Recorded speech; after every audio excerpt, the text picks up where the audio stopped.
नमस्कार।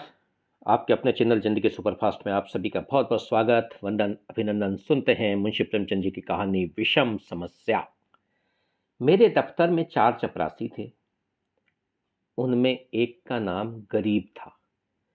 बहुत ही सीधा, बड़ा आज्ञाकारी, अपने काम में चौकस रहने वाला, घुड़कियां खाकर चुप रह जाने वाला, यथा नाम तथा गुण, गरीब मनुष्य था। मुझे इस दफ्तर में आए साल भर हो गया था, मगर मैंने उसे एक दिन के लिए भी गैर हाजिर नहीं पाया था। मैं उसे 9 बजे दफ्तर में अपनी दरी पर बैठे हुए देखने का ऐसा आदी हो गया था, मानो वह भी इस इमारत का कोई अंग है। इतना सरल है कि किसी की बात टालना जानता ही न था। एक चपरासी मुसलमान था। उससे सारा दफ्तर डरता है, मालूम नहीं क्यों। मुझे तो उसका कारण सिवाय उसकी बड़ी बड़ी बातों के और कुछ नहीं मालूम होता। उसके कथनानुसार उसके चचेरे भाई रामपुर रियासत में कोतवाल थे।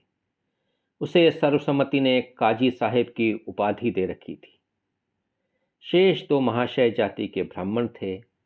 उनके आशीर्वाद का मूल्य उनके काम से कहीं अधिक था। ये तीनों कामचोर, गुस्ताख और आलसी थे। कोई छोटा सा भी काम करने को कहिए तो बिना नाक भौं सिकोड़े न करते थे। क्लर्कों को तो कुछ समझते ही न थे। केवल बड़े बाबू से कुछ डरते, यद्यपि कभी कभी उनसे भी बेअदबी कर बैठते थे। मगर इन सब दुर्गुणों के होते हुए भी दफ्तर में किसी की मिट्टी इतनी खराब नहीं थी जितनी बेचारे गरीब की। तरक्की का अवसर आता तो ये तीनों नंबर मार ले जाते। गरीब को कोई पूछता भी न था और सब 10-10 रुपए पाते थे, पर बेचारा गरीब साथ पर ही पड़ा हुआ था। सुबह से शाम तक उसके पैर एक क्षण के लिए भी नहीं टिकते थे। यहाँ तक कि तीनों चपरासी भी उस पर क्रोध जताते और ऊपर की आमदनी में उसे कोई भाग न देते थे। इस पर भी दफ्तर के सब कर्मचारी से लेकर बड़े बाबू तक उससे चिढ़ते थे। उसको कितनी ही बार जुर्माना हो चुका था और डांट फटकार तो नित्य का व्यवहार था। इसका रहस्य मेरी समझ में कुछ नहीं आता था। मुझे उस पर दया आती थी और अपने बर्ताव से मैं यह दिखाना चाहता था कि उसका आदर मेरी दृष्टि में अन्य 3 चपरासियों से कम नहीं है। यहाँ तक कि कई बार मैं उसके पीछे कर्मचारियों से लड़ भी चुका था। एक दिन बड़े बाबू ने गरीब से अपनी मेज साफ करने को कहा। वह तुरंत मेज साफ करने लगा। देवयोग से झाड़न का झटका लगा तो दवात उलट गई और रोशनाई मेज पर फैल गई। बड़े बाबू यह देखते ही जामे से बाहर हो गए। उसके दोनों कान पकड़कर खूब ऐंठे और भारतवर्ष की सभी प्रचलित भाषाओं से दुर्वचन चुन चुन कर उसे सुनाने लगे। बेचारा गरीब आंखों में आंसू भरे चुपचाप मूर्तिवत सुनता था, मानो उसने कोई हत्या कर डाली हो। मुझे बड़े बाबू का जरा सी बात पर इतना भयंकर रौद्र रूप धारण करना बुरा मालूम हुआ। यदि किसी दूसरे चपरासी ने उससे भी बड़ा अपराध किया होता तो भी उस पर इतना कठोर वज्रपात न होता। मैंने अंग्रेजी में कहा, बाबू साहब, यह अन्याय कर रहे हैं। उसने जानबूझकर तो रोशनाई गिराई नहीं। इसको इतना कड़ा दंड देना अनुचित्य की पराकाष्ठा है। बाबूजी ने नम्रता से कहा, आप इसे जानते नहीं, ये बड़ा दुष्ट है। मैं तो इसकी कोई दुष्टता नहीं देखता। आप अभी इसे जाने नहीं, यह बड़ा पाजी है। इसके घर में 2 हलों की खेती होती है, हजारों का लेन देन करता है, कई भैंसें लगती हैं। इन बातों का इसे घमंड है। घर की दशा ऐसी ही होती है, आपके यहाँ चपरासीगिरी क्यों करता? बड़े बाबू ने गंभीर भाव से कहा, विश्वास मानिए, बड़ा पोड़ा आदमी है और बला का मक्खी चूस है। यदि ऐसा ही हो तो भी कोई अपराध नहीं है। अभी आप यहाँ कुछ दिन और रहिए, आपको मालूम हो जाएगा कि यह कितना कमीना आदमी है। एक दूसरे महाशय बोल उठे, भाई साहब, इसके घर मनोदूध होता है, मनो ज्वार, चना, मटर होती हैं, लेकिन इसकी कभी इतनी हिम्मत नहीं होती कि थोड़ा सा दफ्तर वालों को भी दे दे। यहाँ इन चीज़ों के लिए तरस तरस कर रह जाते हैं। तो फिर क्यों न जी जले। और यह सब कुछ इसी नौकरी के बदौलत हुआ है, नहीं तो इसके पहले इसके घर में भूनी भांग तक न थी। बड़े बाबू सकचाकर बोले, यह कोई बात नहीं, उसकी चीज है, चाहे किसी को दे या न दे। मैं इसका मर्म कुछ कुछ समझ गया। बोला, यदि तुम तुच्छ हृदय का आदमी है तो वास्तव में पशु ही है। मैं यह न जानता था। अब बड़े बाबू भी खुले, संकोच दूर हुआ। बोले, इन बातों से उबार तो होता नहीं, केवल देने वाले की सहृदयता प्रकट होती है और आशा भी उसी से की जाती है जो इसके योग्य हो। जिसमें कुछ सामर्थ्य ही नहीं, उससे कोई आशा भी नहीं करता। नंगे से कोई क्या लेगा। रहस्य खुल गया। बड़े बाबू ने सरल भाव से सारी अवस्था दर्शा दी। समृद्धि के शत्रु सब होते हैं, छोटे ही नहीं बड़े भी। हमारे ससुराल या ननिहाल दरिद्र हो तो हम उससे कोई आशा नहीं रखते। कदाचित हम उन्हें भूल जाते हैं, किंतु वे सामर्थ्यवान हो कर हमें न पूछे, हमारे यहाँ तीज और चौथ न भेजे तो हमारे कलेजे पर सांप लौटने लगता है।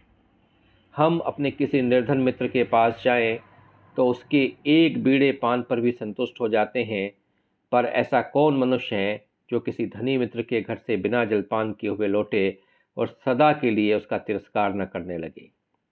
सुदामा कृष्ण के घर से यदि निराश लौटते तो कदाचित वे उनके शिशुपाल और जरासंध से भी बड़े शत्रु होते। कई दिन पीछे मैंने गरीब से पूछा, क्यों जी, तुम्हारे घर कुछ खेती बाड़ी होती है? गरीब ने दीन भाव से कहा, हाँ सरकार होती हैं, आपके 2 गुलाम हैं, वही करते हैं। मैंने पूछा, गाय भैंसें लगती हैं? हाँ हुजूर, 2 भैंसें लगती हैं, गाय अभी गाभिन है। आप लोगों की दया से पेट की रोटियां चल जाती हैं। दफ्तर के बाबू लोगों को भी कभी कुछ खातिर करते हो? गरीब ने दीनतापूर्ण आश्चर्य से कहा, हुजूर, मैं सरकार लोगों की क्या खातिर कर सकता हूँ। खेती में जो चना मक्का ज्वार घास पात के सिवाय और क्या होता है। आप लोग राजा हैं, यहाँ मोटी छोटी चीज़ें किस मुंह से आपके भेंट करूं। जी डरता है कि कहीं कोई डांट न बैठे कि टके के आदमी की इतनी मजाल। इसी मारे बाबूजी कभी हियाव नहीं पड़ता, नहीं तो दूध दही की कौन बिसात थी। मुंह के लायक बीड़ा तो होना चाहिए। भला एक दिन कुछ लाके दे दो, देखो लोग क्या कहते हैं। शहर में ये चीज़ें कहाँ मुयस्सर होती हैं। इन लोगों का जी भी तो कभी कभी मोटी छोटी चीज़ों पर चला करता है।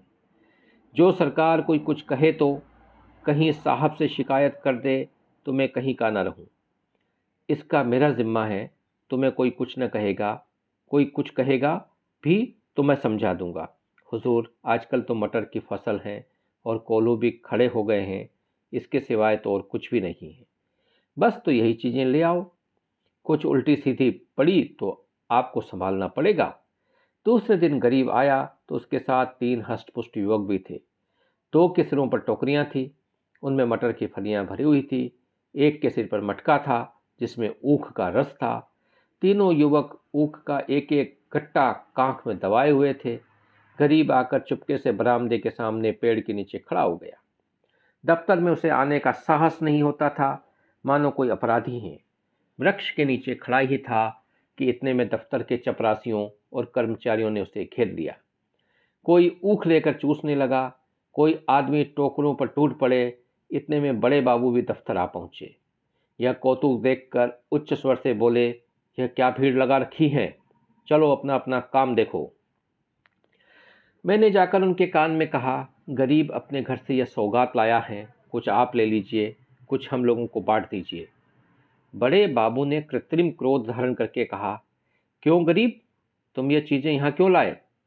अभी लौटा ले जाओ, नहीं तो मैं अभी साहब से कह दूंगा।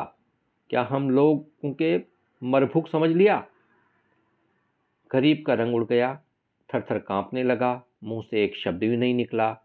मेरी ओर अपराधी नेत्रों से ताकने लगा। मैंने अपनी ओर से क्षमा प्रार्थना की। बहुत कहने सुनने पर बाबू साहब राजी हुए। अब चीज़ों में से आधी अपने घर भिजवाई, आधी में अन्य लोगों के हिस्से लगाए। इस प्रकार यह अभिनय समाप्त हुआ। अब दफ्तर में गरीब का मान होने लगा। उसे नित्य घुड़कियाँ न मिलती, दिन भर दौड़ना न पड़ता, कर्मचारियों के व्यंग और अपने सहवर्गियों के कटु वाक्य न सुनने पड़ते, चपरासी लोग स्वयं उसका काम कर देते। उसके नाम में थोड़ा सा परिवर्तन हुआ, वह गरीब से गरीब दास बना। स्वभाव में भी कुछ तब्दीली पैदा हुई। दीनता की जगह आत्मगौरव का उद्भव हुआ, तत्परता की जगह आलस्य ने ले ली। वह अब कभी कभी देर से दफ्तर आता, कभी कभी बीमारी का बहाना करके घर बैठा रहता। उसके सभी अपराध अब क्षम्य थे। उसे अपनी प्रतिष्ठा का गुर हाथ लग गया। वह अब 10वें 5वें दिन दूध दही आदि लाकर बड़े बाबू को भेंट कर दिया करता था। वह देवता को संतुष्ट करना सीख गया। सरलता के बदले अब उसने काइयापन आ गया। एक रोज बड़े बाबू ने उसे सरकारी फार्मों का पार्सल छुड़ाने के लिए स्टेशन भेजा। कई बड़े बड़े पुलिंदे थे, ठेले पर आए। गरीब ने ठेले वाले से 12 आना मजदूरी तय की थी। जब कागज दफ्तर में पहुंचा तो उसने बाबू से 12 आने पैसे ठेले वाले को देने के लिए वसूल किए, लेकिन दफ्तर से कुछ दूर जाकर उसकी नीयत बदली, अपनी दस्तूरी मांगने लगा। ठेला वाला राजी न हुआ। इस पर गरीब ने बिगड़कर सब पैसे जेब में रख लिए और धमका कर बोला, अब एक फूटी कौड़ी न दूंगा, जहां चाहो फरियाद करो, देखो हमारा क्या बना लेते हो। ठेले वाले ने जब देखा कि भेंट न देने से जमा ही गायब हो जाती हैं, तो रो धोकर 4 आने पैसे देने पर राजी हुआ। गरीब ने अठन्नी उसके हवाले की और 12 आने की रसीद लिखवा कर उसके अंगूठे का निशान लगवाया और रसीद दफ्तर में दाखिल हो गई। वह कौतूहल देखकर मैं दंग रह गया। यह वही गरीब हैं जो कई महीने पहले सभ्यता और दीनता की मूर्ति था, जिसे कभी अन्य चपरासियों से भी अपने हिस्से की रकम मांगने का साहस न होता। दूसरों को खिलाना भी न जानता था, खाने की जिक्र ही क्या। मुझे यह स्वभावांतर देखकर अत्यंत खेद हुआ। इसका उत्तरदायित्व तो किसी के सिर पर था तो मेरे सिर पर। मैंने उसे धूर्तता का पहला पाठ पढ़ाया था। मेरे चित्त में प्रश्न उठा, इस काइयापन से जो दूसरों को गला दबाता है, वह भोलापन क्या बुरा था जो दूसरों का अन्याय सह लेता था। वह अशुभ मुहूर्त था जब मैंने प्रतिष्ठा प्राप्ति का मार्ग दिखाया, क्योंकि वास्तव में वह उसके पतन का भयंकर मार्ग था। मैंने बाह्य प्रतिष्ठा पर उसकी आत्म प्रतिष्ठा का बलिदान कर दिया। तो अभी हमने मुंशी प्रेमचंद जी की कहानी सुनी, और ये जो विषम समस्या कहानी है, इस कहानी में एक व्यक्ति के जो स्वभाव परिवर्तित होता है, गरीब से गरीब दास तक की यात्रा, एक शरीफ आदमी से काइयेपन तक की यात्रा, एक ईमानदार से भ्रष्ट तक की यात्रा, एक अच्छे आदमी से बुरे आदमी तक की यात्रा, और अगर एक ही शब्द में से कहें तो अर्श से फर्श की यात्रा, या एक अच्छाई से बुराई की यात्रा, तो निश्चित रूप से बहुत अच्छा दिखता है कि जो लोग बुराई की यात्रा पर होते हैं उनका जीवन सुखद दिखता है, और अच्छाई की यात्रा करने वालों की क्या हाल होते हैं ये तो या तो आप भुगत रहे होंगे या आप देख रहे होंगे। पर कई बार जब हम उस पथिक को, जो विषम परिस्थितियों में होता है, प्रतिकूल परिस्थितियों में होता है, दुख में होता है, कष्ट में होता है, हम ही उसे कुछ ऐसे रास्ते दिखा देते हैं कि बाद में हमें इस बात का अफसोस होता है कि मामला अब हमारे हाथ से निकल गया और एक अच्छा आदमी न रहा, जैसा कि हमने इस कहानी में देखा गरीब को।